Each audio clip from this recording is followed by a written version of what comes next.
mère et on se retrouve sur une vidéo derniers achats. Je viens de me faire un petit café. J'ai pas mal de choses à vous présenter. Beaucoup de livres et pas mal de films, donc je vais pas trop m'attarder sur chacun. Il y en a que j'ai déjà lus et d'autres non au niveau des livres. On commence avec un livre que j'ai lu. En fait, j'en ai trois dans cette même collection. Il s'agit de C'est presque pareil, dans les éditions par l'éditeur Omake Books, qui fait des super bouquins sur le cinéma, principalement, enfin pas que, mais beaucoup, notamment sur les séries B. Et ici, on en a un de bouquin qui s'appelle C'est presque pareil, où ça nous présente des copies de films, des copies, des plagiats, etc. Donc ça prend un thème, comme par exemple ici E.T. Et il nous parle de différents dérivés de E.T. qui sont sortis dans d'autres pays. Ici on a Alien, avec Alien, Contamination, Alien, la créature des abysses, créature,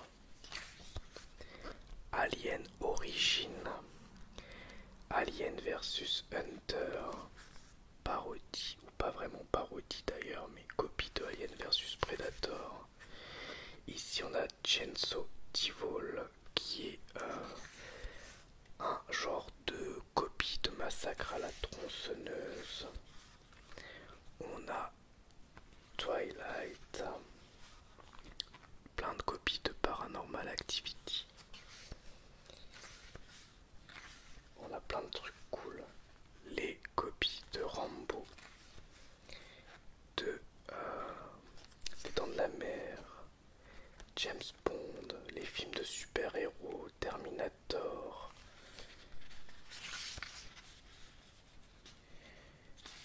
De films de Belmondo, Predator, Robocop, Mad Max. Bref, et c'est assez drôle et très intéressant. Donc celui-là je l'ai lu, j'ai beaucoup aimé. Il y en a deux autres que je n'ai pas lus. Enfin, j'ai juste regardé rapidement Retour vers les futurs, qui est un bouquin sur les films post-apocalyptiques.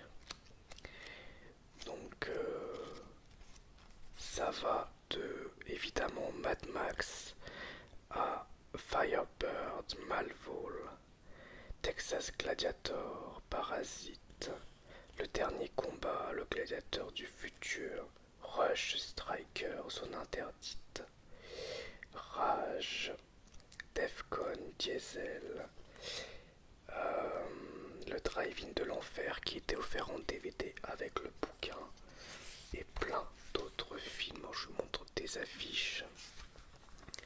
Il y a vraiment des affiches super cool. Ce que j'aime bien dans ces livres aussi, c'est qu'il y a beaucoup d'illustrations. Ça, je trouve que c'est très réussi. Donc le film qui était avec, c'était le Drive-In de l'Enfer. Et ensuite on a un film sur un livre pardon sur les films de cyborg et d'android. Donc Robocop, Terminator, mais pas que. On a des films beaucoup plus obscurs, beaucoup moins connus. Donc c'est très très cool.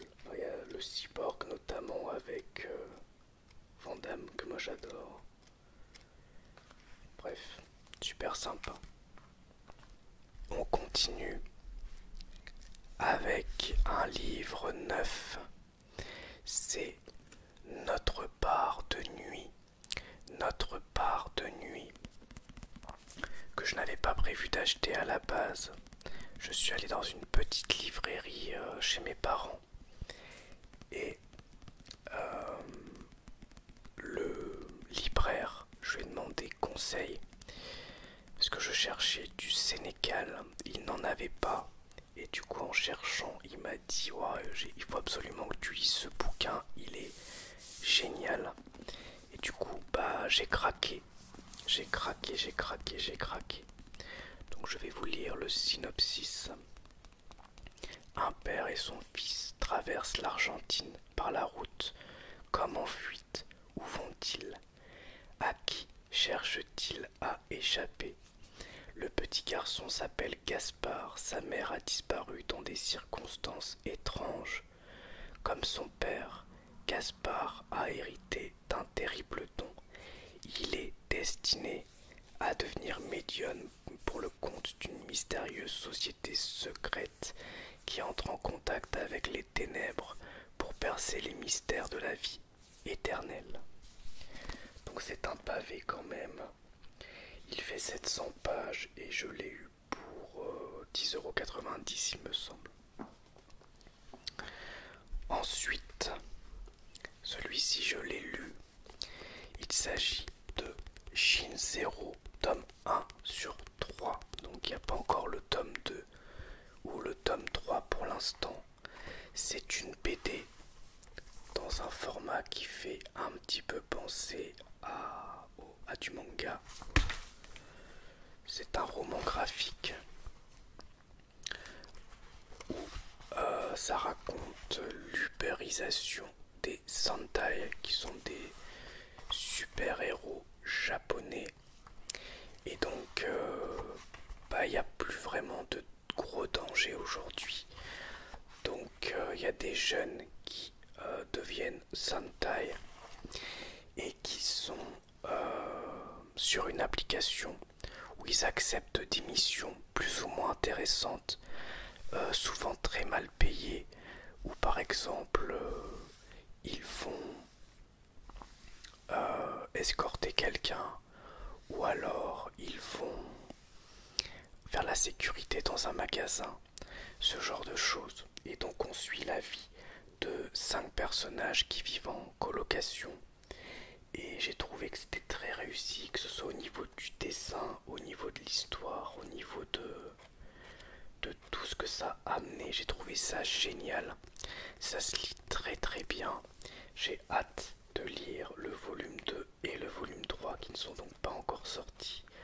J'ai trouvé les personnages attachants, j'ai trouvé qu'il y avait beaucoup de rebondissements, que l'aspect social était très intéressant. Par ce prisme, ça parle évidemment de nos sociétés et c'était très bien.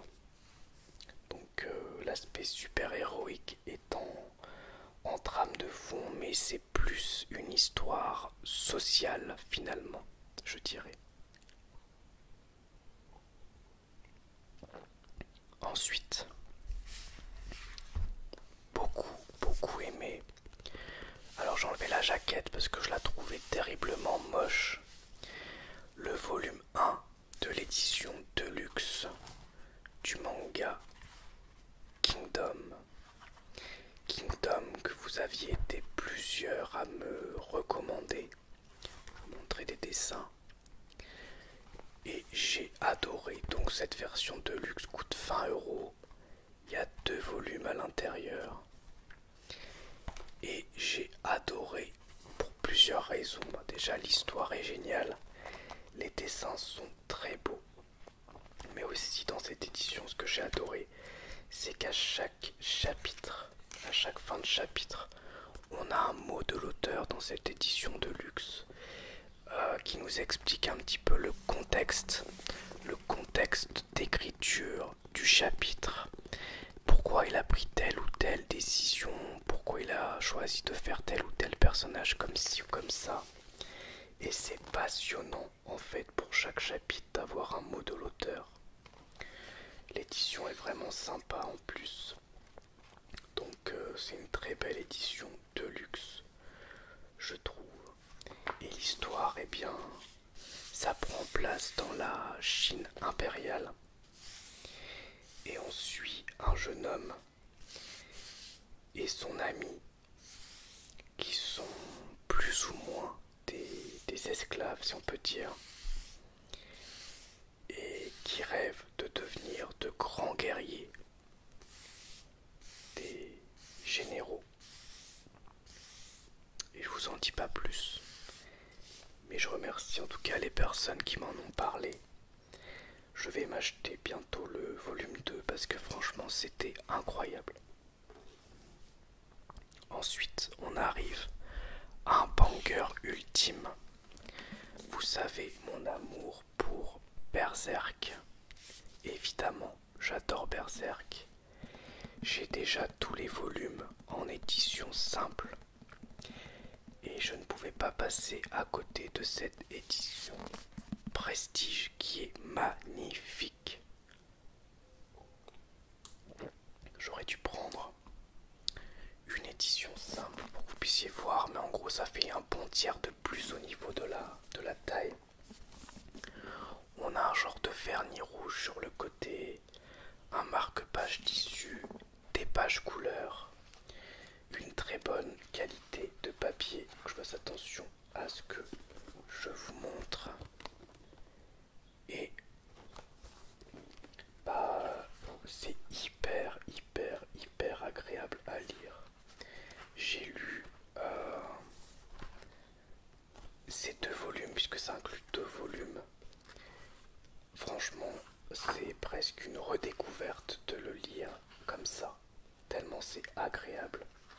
C'est génial. Voilà des pages couleurs.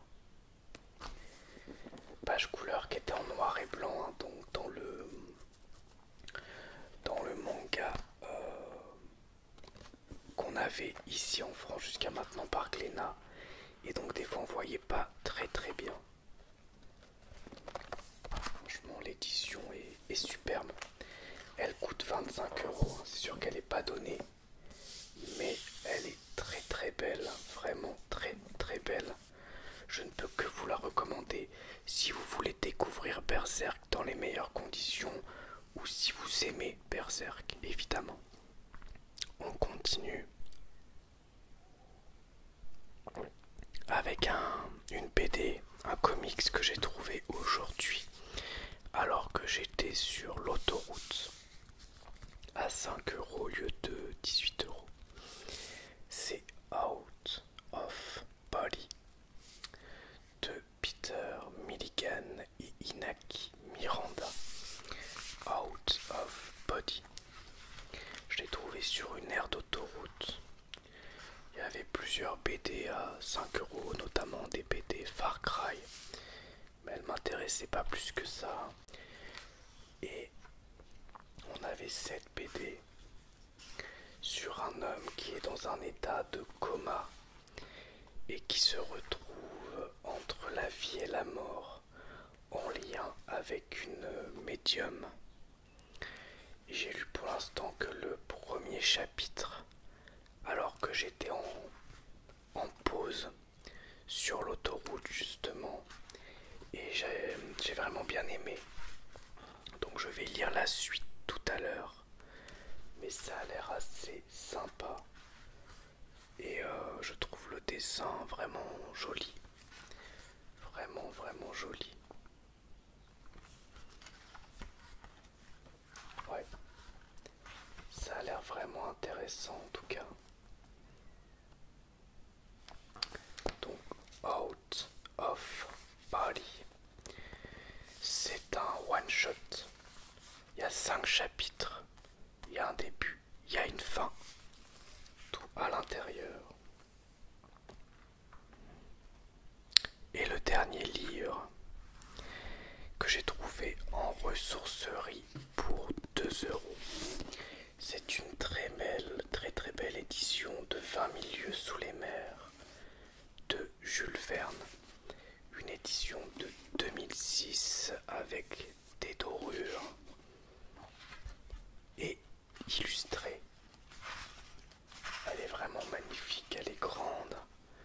Donc il y a des jolies illustrations. Vraiment, elle est très belle. Je pense qu'elle doit être super agréable à lire. Montrer un peu des dessins, des illustrations. Et elle est comme neuve. Alors c'est une réédition, effectivement. 2006, c'est pas si vieux. Enfin, si, une vingtaine d'années, mais quand même. Vous voyez ce que je veux dire? Mais elle est en parfait état. Donc je suis super content. Surtout que je ne l'avais pas. J'avais que le tour du monde en 80 jours. Et maintenant j'ai donc 20 000 lieues sous les mers. Dans une très jolie et grande édition. Pour 2 € en plus, c'est donné. Et ensuite, alors il y a encore des livres d'occasion à 1 € pièce, toujours en ressourcerie. On a La Vague qui a été adaptée en film que je n'ai pas vu.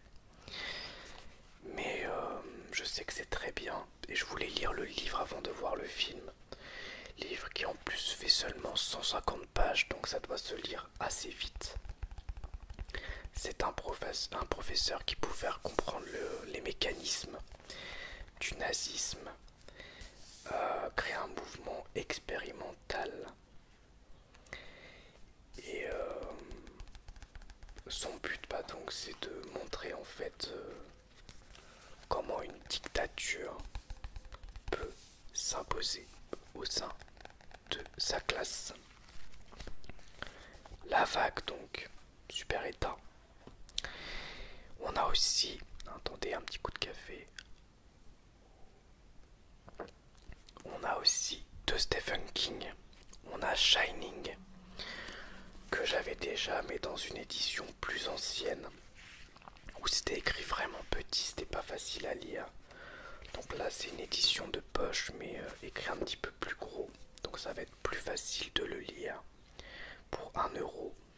Avec en couverture Jack Nicholson pour le Shining de Kubrick. Et on a un pavé que je n'avais pas, qui fait presque 1000 pages, 950 pages, c'est Insomnie. Insomnie donc de Stephen King pour 1 €. Voilà pour tous les livres. Maintenant je vais vous montrer les Blu-ray avec principalement des Blu-ray de Cronenberg, puisque là je veux me faire la filmographie complète de Cronenberg en Blu-ray. J'en avais pas mal mais il m'en manquait, donc j'en ai commandé plein. Il m'en manque encore quelques-uns mais pas beaucoup. Il me manque Dead Silence, n'importe quoi. Dead Silence, c'est un autre film que je vais vous montrer après. Il me manque Dead Zone, adaptation aussi de Stephen King, avec Christopher Walken, que j'ai en DVD mais qui n'existe pas en Blu-ray français. Je pourrais au moins le regarder en DVD. Et il me manque Map of the Stars. Donc là j'ai regardé récemment Frisson, je vous en parlerai dans la vidéo compte rendu. Les deux suivants c'est Rage et Fast Company. Donc Fast Company qui est un film mineur de la filmographie de Cronenberg, mais Rage non. Fast Company c'est un film de voiture mais apparemment qui n'a pas de grand intérêt dans sa filmographie. Par contre Rage c'est un genre de film d'horreur. Gravement brûlée suite à un accident de moto, Rose est opérée d'urgence dans la clinique la plus proche, spécialisée en chirurgie esthétique. Le docteur Keloid expérimente sur elle une nouvelle technique de greffe qui lui sauvera la vie. À son réveil, elle se découvre dotée d'un étrange appendice sous l'aisselle qui la pousse à consommer du sang humain. C'est le début d'une épidémie de rage qui déferlera sur toute la région. Édition très jolie, donc je l'ai eu d'occasion pour 25 €, mais en vérité elle était neuve. L'édition était neuve, elle était encore sous blister. Donc en gros ça m'a fait gagner 5 €. Parce que je l'ai commandé sur Momox et normalement elle vaut une trentaine d'euros il me semble. Donc c'est assez cool. J'arrive pas à remettre dans la boîte. Voilà. En Blu-ray 4K,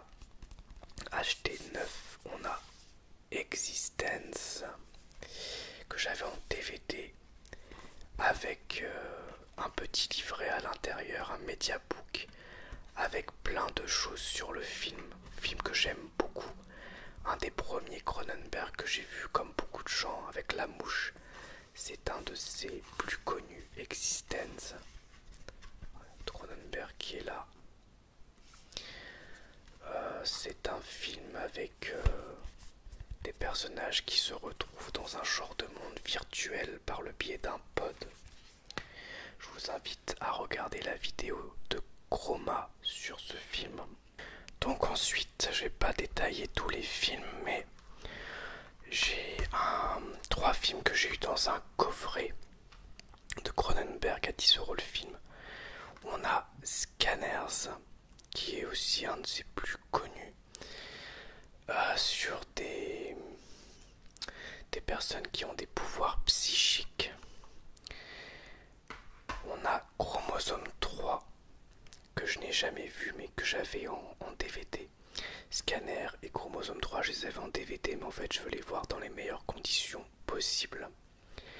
Apparemment Chromosome 3 est assez génial aussi. Ça a l'air assez dérangeant. On a Faux Semblant avec Jeremy Irons qui joue 2 jumeaux avec des personnalités assez différentes. Film interdit au moins de 12 ans.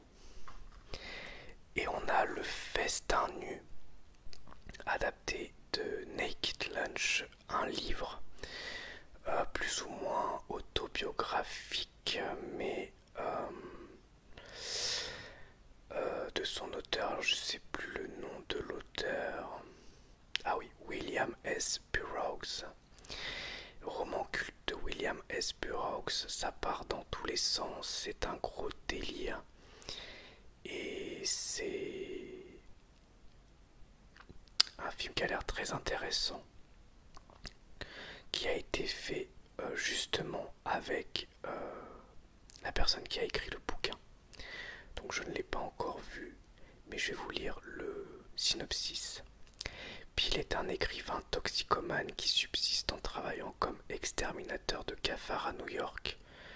Entre réalité et hallucination, il est contraint de s'enfuir en interzone, ville fantasmée d'Afrique du Nord, après avoir commis l'irréparable. Ensuite, on a Vidéodrome. Max Rennes, le patron d'une petite chaîne érotique sur le câble, capte avec l'aide d'un employé un mystérieux programme pirate dénommé Vidéodrome. Confronté à des images et une violence jamais vues à la télévision, Max est partagé entre fascination et répulsion. Il ne sait bientôt plus différencier le rêve du réel. Franchement, Cronenberg, il est vraiment... c'est vraiment un pionnier. C'est vraiment quelqu'un qui arrivait à capter la société et capter au sein de dystopies ce que finalement les dérives, on va dire, de la société. On a un film plus récent qu'il a sorti après History of Violence ou Les Promesses de l'Ombre. C'est A Dangerous Method, un film sur le... comment dirais-je, sur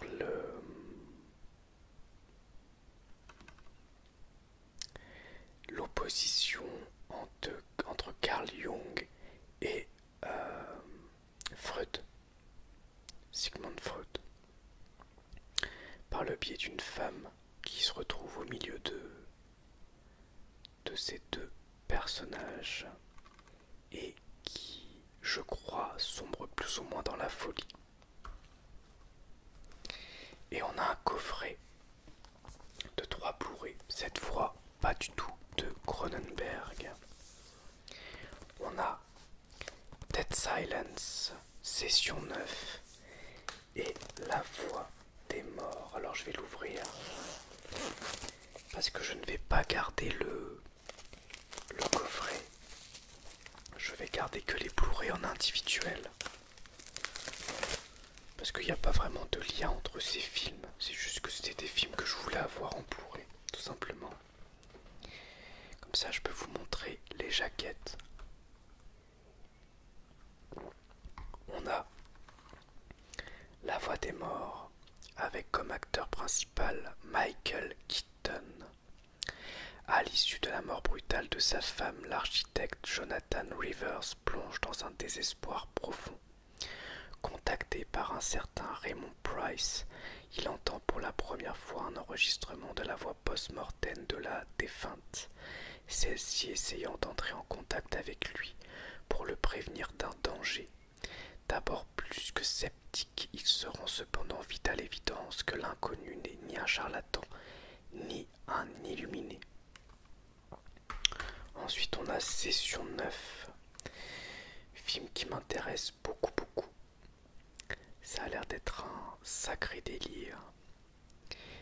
Patron d'une société de désamiantage, Gordon Fleming décroche un contrat qui devrait le sauver de la faillite. Pour obtenir le marché d'un vieil hôpital psychiatrique de Denver, il a cependant promis la fin des travaux à échéance d'une semaine plus tôt que les 2 à 3 de ses concurrents. Un travail contre la montre pour les 4 ouvriers mobilisés. Très vite, ceux-ci se rendent compte que les lieux ne sont pas aussi vides qu'il y paraît, qu'ils pourraient même garder la mémoire des événements atroces qui s'y sont déroulés.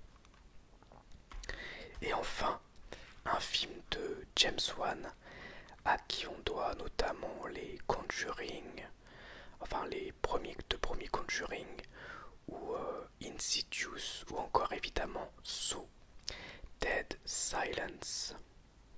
Sa femme tuée dans des circonstances aussi atroces qu'énigmatiques après avoir reçu une inquiétante poupée envoyée par un expéditeur inconnu. Jamie Ashen revient à Ravensfair, la ville de son enfance. Il y découvre que son épouse se trouve être la nouvelle victime d'une mystérieuse malédiction. Soupçonné du meurtre par un policier, le jeune homme tente de prouver son innocence et se retrouve face à la ventriloque Marie Shaw, une saltimbanque qui, morte et enterrée de longue date, semble plus vivante, dangereuse et rancunière que jamais. Voilà donc pour cette vidéo. Derniers achats qui, je l'espère, vous aura plu. Et je vous dis à bientôt pour une nouvelle vidéo ASMR. Au revoir, merci à tous.